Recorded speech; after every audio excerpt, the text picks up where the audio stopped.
नमस्कार, स्वागत है आपका। आप देख रहे हैं हमारी खास पेशकश। मैं हूं आपके साथ आशा झा और इस खास पेशकश में बात होगी लालू प्रसाद यादव की। जी हां, बिहार की फिजाओं में नारों का शोर हो, नेताओं का जोर हो, सूबे में चुनाव घनघोर हो और इन सब के बीच लालू का जिक्र न आए।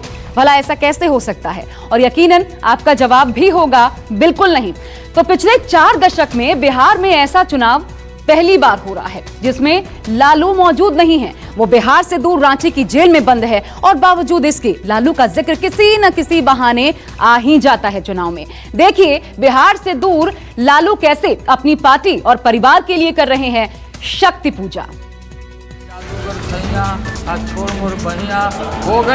हो गई आधी रात, अब घर जाने दो। 100 साल पहले हमसे तुमको प्यार था, आज भी और कल भी रहेगा। हम सोए हुए हैं, गाड़ी हॉर्न बजा पाँच कर रहा। तेल कब का 13 का 14 का सब बनाया हुआ काम सब तांत्रिक के बाप हम हैं। चलो न ये ठेठ लहजा, न ये गवई अंदाज और न ये भदेस मिजाज।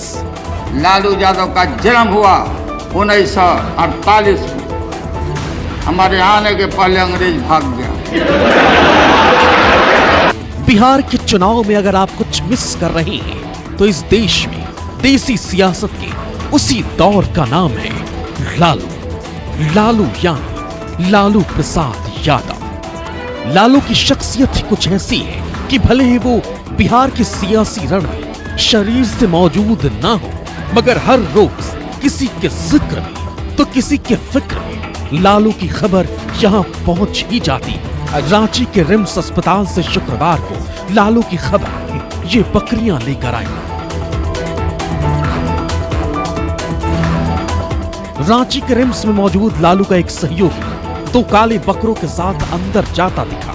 बस फिर क्या था, देखते ही देखते पटना तक ये खबर पहुंच गई कि नवरात्रों पर 3 बकरों की बलि देकर लालू मां काली से 3 मन्नत मांगने वाले हैं। पहले बकरे की बलि बिहार में एनडीए को हराने के लिए, दूसरे बकरे की बलि तेजस्वी को सीएम बनाने के लिए और तीसरे बकरे की बलि जेल से बाहर आने के लिए। मां दुर्गा लालू की ये मुरादें पूरी करें ना करें, मगर फिलहाल चुनाव के बीच बकरों की बलि पर सियासत जरूर शुरू हो गई।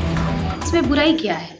अगर वो एक रिचुअल है तो वो उस चीज को तो फॉलो करेंगे ना। दुर्गा पूजा इतना बड़ा त्योहार है तो वो जेल परिसर के अंदर मंगा रहे हैं। और मुझे जहां तक जानकारी है ऐसा कोई भी लॉ नहीं है जो कि किसी भी व्यक्ति को पूजा पाठ करने से रोके या फिर किसी त्योहार को मनाने से रोके। सरकार को शर्म आना चाहिए कि उसके नाक के नीचे कोई सजायाफ्ता कैदी इस तरह के दुस्साहस कैसे कर सकता है। हम तो यही मानते हैं कि सरकार की चुप्पी ही नहीं, सरकार का वरदहस्त है लालू यादव के साथ। माता शक्ति में लालू की भक्ति कोई नई बात नहीं है। सियासी सफर के शिखर पर पहुंचने की यात्रा में लालू जब जब मुश्किलों से घिरे तो वो माता की शरण में जाना नहीं भूले। साल 2013 में जब चारा के चाबुक का डर लालू को सताने लगा तो उन्होंने विंध्याचल के पगला बाबा के आश्रम में तंत्र साधना की थी। और हम पर जितना भी लोग अटैक करता है बाबा को सब मालूम है। ये बोले कि तुम्हारा कुछ नहीं बिगड़ेगा, ये बाबा बोला हमको। तो गुरु हमारे हैं, हम आते हैं यहाँ माथा टेकने। लालू सियासत के उन शख्सियतों में शामिल रहे जिन्होंने अपनी आस्था को किसी आड़ में नहीं छिपाया, चाहे माता का दरबार हो या फिर शिरडी के साईं बाबा का दर। लालू की डगर जब जब मुश्किल हुई तब तब अपने आराध्य के शरण में नतमस्तक हो गए।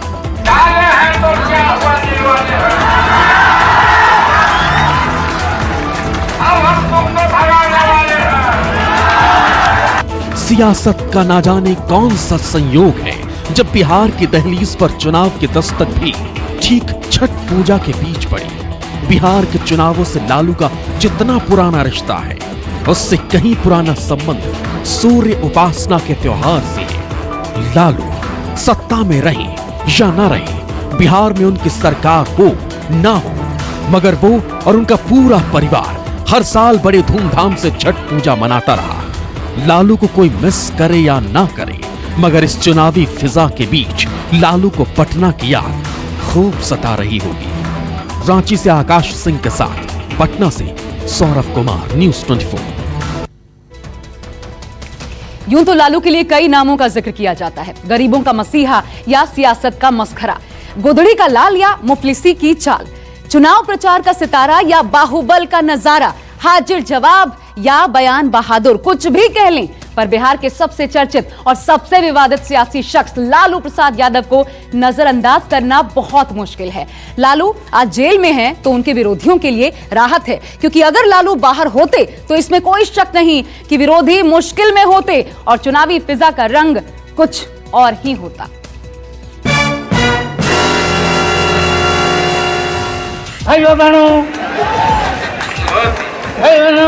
जब तबला बजेगा धीम धीम, एक आदमी पर बैठेगा तीन तीन।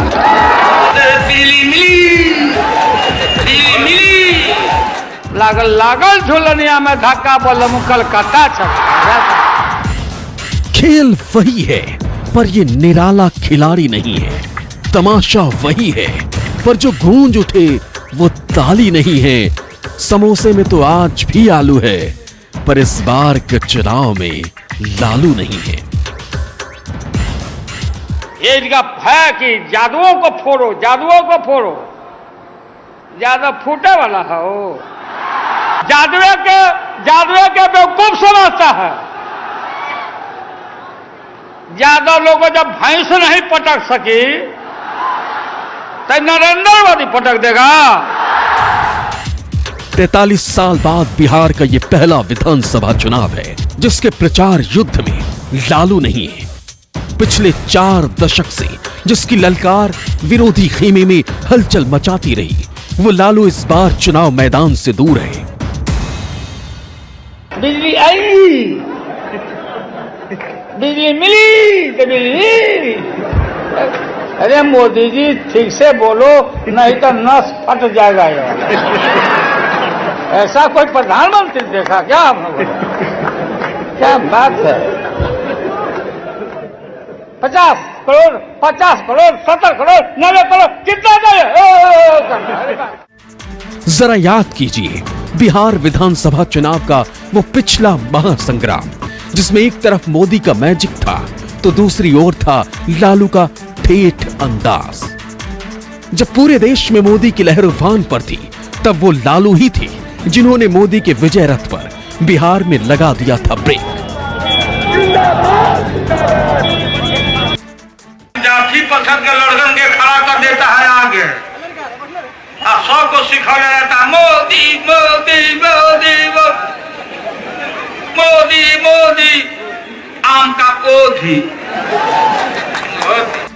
तब लालू ने नीतीश कुमार के साथ पुरानी रंजिश भुलाकर जेडीयू से नाता जोड़ा और आरक्षण का मुद्दा उठाकर बीजेपी को बैक फुट पर धकेल दिया। अरे मोहन भागवत बोल दिया ना कि आरक्षण को समीक्षा करके दलित लोग का, पिछड़ा का खत्म किया जाए। अगर तेरा मोछ में दम है तो कर दो, हाँ हिम्मत है तो कर, कोई माई का लाल नहीं है। लालू को जब भैंस नहीं कमजोर कर सका तो ये कौन होता कर दो। जब तबला बजेगा धीम धीम तो एक आदमी पर बैठेगा तीन तीन। लालू का यही अंदाज सब पर भारी पड़ता है। विरोधी उनके मस्खरेपन का मजाक उड़ाते हैं और लालू उसका भी सियासी इस्तेमाल कर जाते हैं। लागल लागल झुलनिया में धक्का बलम कलकत्ता चला। 5 साल बाद बिहार की सियासत की बिसात पलट चुकी है। पिछले चुनावों में लालू और नीतीश ने मिलकर मोदी के अपराजेय रथ को परास्त कर दिया था, मगर इस बार नीतीश एक बार फिर बीजेपी के पाले में। एक स्कूल बनाया था, अगर पढ़ना चाहते हो तो अपने बाप से पूछो, अपने माता से पूछो कि कहीं कोई स्कूल था, कहीं कोई स्कूल बन रहा था, कहीं कोई कॉलेज बना था, जरा पूछ लो। राज करने का मौका मिला, राज करके ग्रहण करते रहे और अंदर चले गए तो पत्नी को बैठा दिया गद्दी पर। विरोधी खेमे के लिए सबसे मुश्किल यह है कि उनका सबसे बड़ा ब्रह्मास्त्र चुनावी मैदान से दूर है, और विरोधियों के लिए बुरी खबर यह है कि इसके बावजूद उनके अपने खेमे में लालू का जिक्र सुनाई दे रहा है। और ये सब हल्ला मत करो, मत दो। लेकिन जरा बताइए भाई, ये हल्ला कर रहा है, सही है कि गलत है? जरा बोलिए जोर से। अब सुन लिया ना, जिसके लिए आए हो यहाँ पर उसका वोट और बर्बाद करोगे। लालू की गैर मौजूदगी में महागठबंधन का बेड़ा पार लगाने की जिम्मेदारी छोटे बेटे तेजस्वी के कंधों पर है और वो अपने पिता वाले ठेठ अंदाज में उस कमी को पूरा करने की कोशिश कर रहे हैं। 9 नवंबर को लालू जी का रिहाई होगा। 9 नवंबर तो मेरा जन्मदिन भी है और 10 तारीख को नीतीश जी का विदाई है। अरे विदाई बानू। लालू के अटपटे बयान का विरोधी हमेशा मजाक उड़ाते रहे, पर लालू जानते थे कि जनता का दिल जीतने के लिए कब कैसी जुबान बोलनी है। उनका भाषण सुनने के लिए लोग सैलाब उमड़ जाता था। छतों पर बैठकर, कोई वृक्ष पर बैठकर देखता था। वो जो आनंद लगता था, क्योंकि सीधे उनके दिलों पर लालू प्रसाद जी राज करते। संकट के काम और आसान होता रहते तो 225 हम लोग क्रॉस कर जाते हैं, अब 200 क्रॉस करेंगे। इसका कोई फर्क नहीं है जनता में। जनता जानती है कि लालू यादव जब जब चुनाव प्रचार में आते हैं तो किस प्रकार से उस समय का दृश्य अपने आप में रिफ्लेक्शन के स्वरूप में आ जाता है। लालू चारा घोटाले के दोषी हैं। जेल में वो अपने जुर्म की सजा भी काट रहे हैं और इसी वजह से बिहार के चुनाव से दूर रहने को मजबूर है। मगर एक सच ये भी है कि चुनावी संग्राम के बीच ऐसे कद्रदानों की भी कमी नहीं, जिन्हें लालू की कमी शिद्दत से महसूस हो रही है। बिहार विधानसभा चुनाव में यह पहली बार है जब लालू प्रसाद यादव शारीरिक रूप से चुनाव प्रचार में हुंकार भरते हुए नहीं दिखाई दे रहे हैं, लेकिन विपक्ष लालू प्रसाद यादव का जिक्र हर अपने चुनावी सभा में कर रहा है। कैमरामैन ऋषि के साथ सौरभ कुमार, पटना, न्यूज़ 24। नमस्कार, मैं हूं मानक गुप्ता। अगर आपको हमारा ये वीडियो पसंद आया हो तो इसे लाइक और शेयर जरूर करें और हाँ, हमें सब्सक्राइब और फॉलो करना ना भूलें ताकि आप देश और दुनिया की कोई खबर मिस ना करें। तो जुड़े रहिए हमारे साथ और देखते रहिए न्यूज़ 24।